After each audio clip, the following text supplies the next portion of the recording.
Greetings, it's Mazzy. It's the Music Stupid, a continuation of a series where I showcase 5 albums that I just really want to talk about the music. It doesn't matter in this video about pressings and reissues or originals. It depends. Might be originals, might be later pressings. I have a little of both here. I want to start out with a band that was from Eureka, California. They never really made it, but they had a cult following.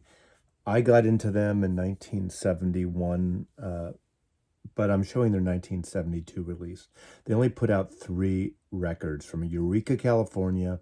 Ended up moving to, I think it was Montreal, Canada. And the album I want to showcase here, and I got it as a cutout, as a promo, I think, because... well, anyway, it's the Whackers. The Whackers. And it doesn't rhyme with wankers, but the Whackers. Okay. This is their second album, just to give you a little visual stimulation. This is their first album on Elektra from 1971. A little gold leaf title, The Whackers. And this is their final album on Elektra. And never really... Again, yeah, they were a cult following. I was one of the people who got into them. What I really like about this, I mean, there's one song on here. Of course, there's a John Lennon cover. And very soon after, this is, 2 years after he recorded it. 2 years, 1 year. It is Oh My Love, the great John Lennon song. They do a really good version of it. Has a little Asian influence. They're a rock band at the time of glam, but they have some folk roots. So they're folk rock, but they don't sound folk rock. And of course... I mean, look at this band. They look right out of the, the period of the Sweet and that period of music, but they don't sound anything like that. They're melodic. They're good harmonies. They're just very enjoyable records. If you see these, pick them up. I don't know if all 3 of them, 2 out of the 3, I think, were produced by Gary Usher. Now, Gary Usher worked with the Byrds and a lot of surf bands in the 1960s. He actually co-wrote songs that the Beach Boys or Jan and Dean recorded. He produced some things of Jan and Dean. So great production by Gary Usher. He worked on and off, again, as I said, the Byrds. But this is Hot Wax by the Whackers. I just really like this record. It's a feel-good record. And it's a record of its time, but in a way, it comes around. It's very accessible. It's not a hard rock album by any stretch. But again, folk leanings into rock and roll, into some great melodies and great harmonies. The Whackers, originally out of Northern California, emigrated to Canada, Montreal, and then the test of time, they disappeared. The next album I want to show is the second album by Laurie Anderson. I'm a huge fan of Laurie Anderson. I got into her. I have an independent single she did, Oh Superman. Then Warner Brothers picked her up. And to me, Oh Superman is a perfect avant-garde / pop piece of music. And I realized it hit the top 10 in the UK. Never came anyone close in the USA. And obviously the Brits are more open to esoteric type of singles and things. So not like the backwardness of, pushing it on the radio charts in the United States. But this record is probably her most commercial record.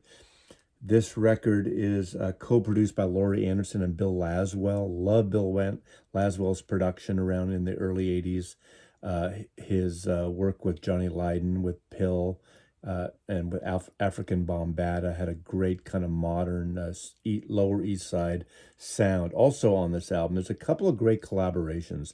There's a great collaboration with Peter Gabriel, and apparently there was some tempestuous back and forth with how they wanted this song, Excellent Birds, recorded. And she did her version on here, and I believe Peter Gabriel did his version on one of his albums, on So. Right? It's on So different versions. They're both good in their own right, but I love that. Also, the Beat Poet with actually the writer William Burroughs is on this with Sharky's Day. Ends with his version of Sharky's Nights on his vocal version. Opens up with the version Laurie Anderson singing. Nile Rodgers is on here. Adrian Blue, great guitar work by Adrian Blue. Of course, William Burroughs, Anton Fear, the drummer, again from this period with the Golden Palominos with Bill Laswell. He passed away. Anton Fear passed away last year. And Phoebe Snow did some great vocals on here. And of course, what an amazing voice. Another artist that died too young. So her second album on Warner Brothers Records, Laurie Anderson's Mr. Heartbreak. A recommendation. Mazzy recommends this record. I recommend pretty much every Laurie Anderson record. From New Zealand to Australia to record, I believe. This is the debut album by Split Enz. Now, this is the American version on Chrysalis Records. The original cover on the UK and I assume the Australian, New Zealand version was a closer up of this, different variation of the cover. The cover painting is by one member of the band, Philip Judd. And of course, Tim Finn is in this band on this original recording. This is art rock. This is esoteric art rock. Not totally accessible, doesn't totally work, but it's a really interesting record.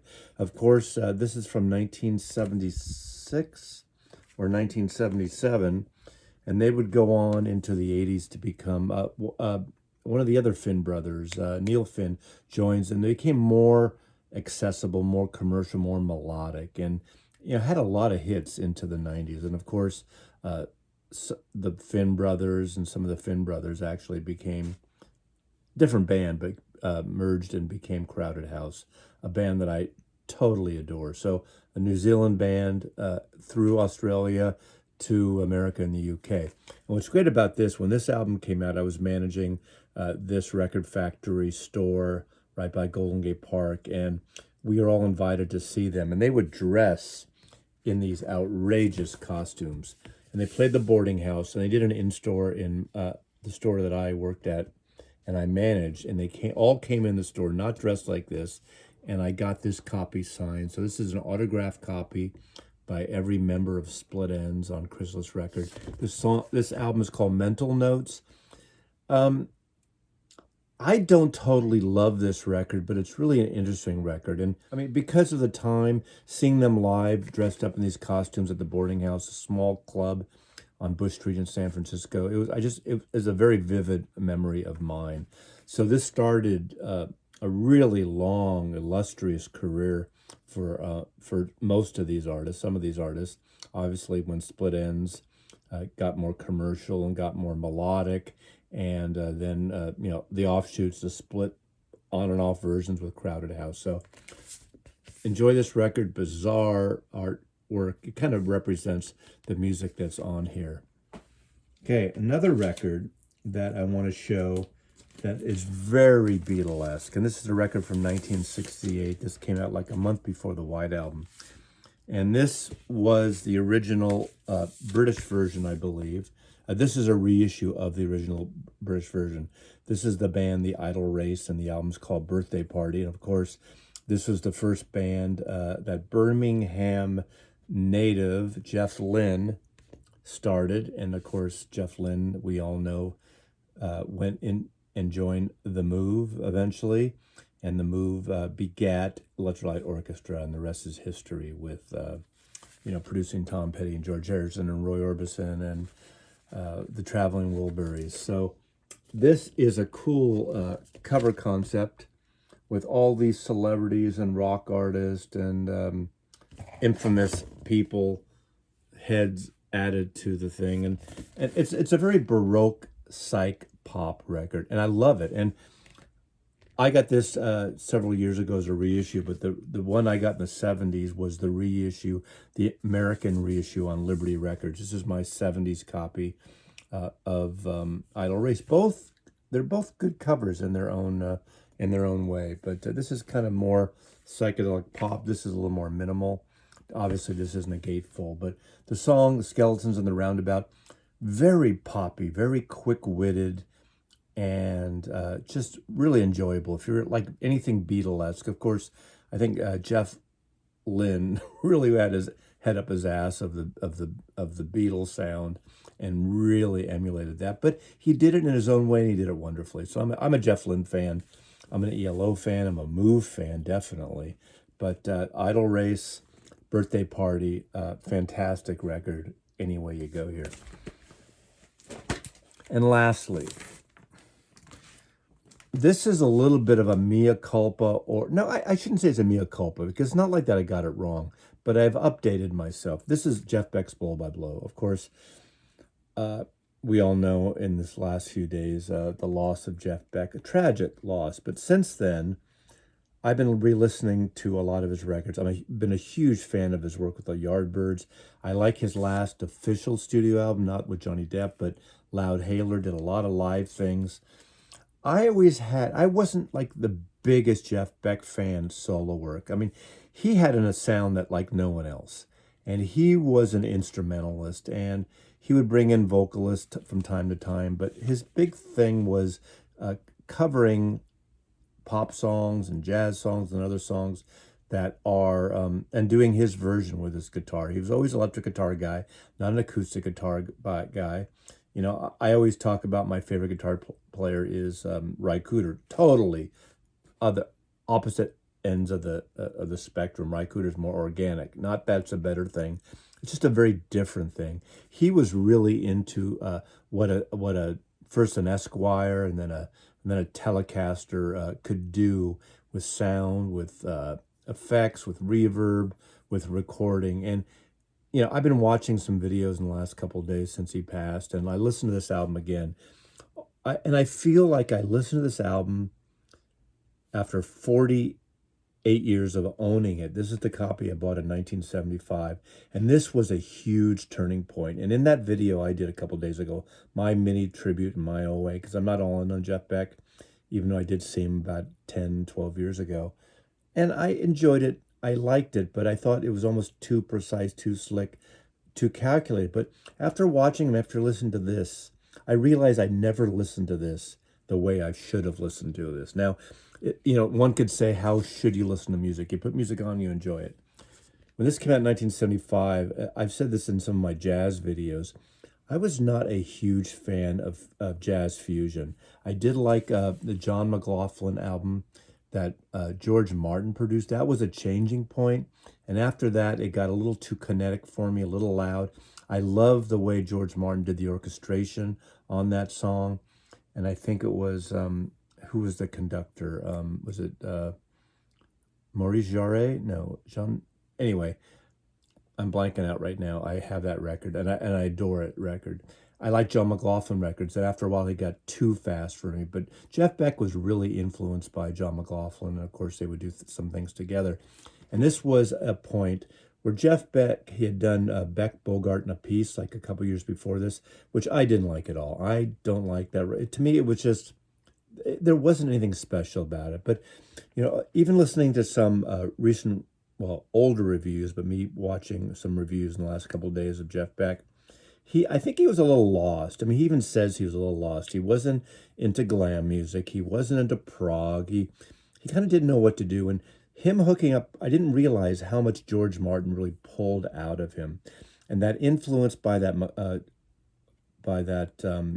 you know, album that George Martin had done with John McLaughlin and Mahavishnu really influenced him. And this is amazing sounding record. I mean, this is the only version I have. Original press in Columbia. Sounds fucking fantastic. And the songs really, finally, after 48 years, grabbed me. I blasted. This is a record you really got to crank up, in my opinion.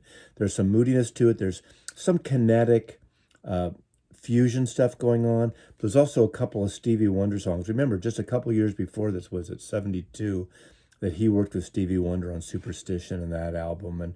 And there's some amazing songs in that, and Stevie Wonder, uncredited, is on a couple tracks on him playing clavichord, I think, on this record. But the beauty of this record, the sound of his guitar here, of course, he would switch eventually to that great white Stratocaster. He's got an SG here, I think, in this illustration, Gibson here. But he really became a Strat man for the rest of his life. But I tell you, I'm doing a mea culpa here. I'm apologizing, and it's really unfortunate for me that I kind of really, this record I got it like after he passed away. That's the wrong reason to get into music. But I guess any way you get into music, and anytime you pull something from your library that you've had, I've taken this album for granted. And what an album. Again, the fusion thing's not for everybody, and it wasn't for me for a long time. But there's a balance in here. And I realized the last two tracks on each side, George Martin added this beautiful sort of heroic string arrangements, classical orchestration on here, and it just adds another layer to it.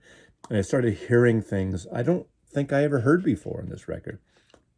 My guess is I put the records on years ago and just put it on and did something else. But I blasted this record 3 times over the last couple of days upstairs, and it's a fantastic record. So those of you that said, Mazzy, you don't like Blow by Blow? What the fuck? I was wrong, or at least no, I'm not wrong. I didn't like it at the time, and then I didn't pay attention to it for almost 50 years.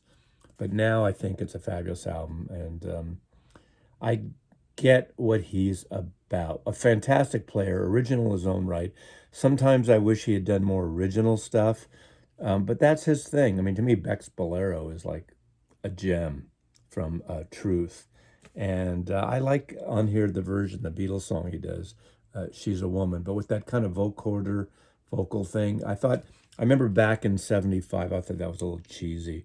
You know, I don't think it's the highlight on here, but I think this is a cool album. So anyway, hope you enjoy this little jaunt into That's the Music Stupid. All these records are really interesting, worth checking out. Not everything's for everybody, but it's about the music, the record.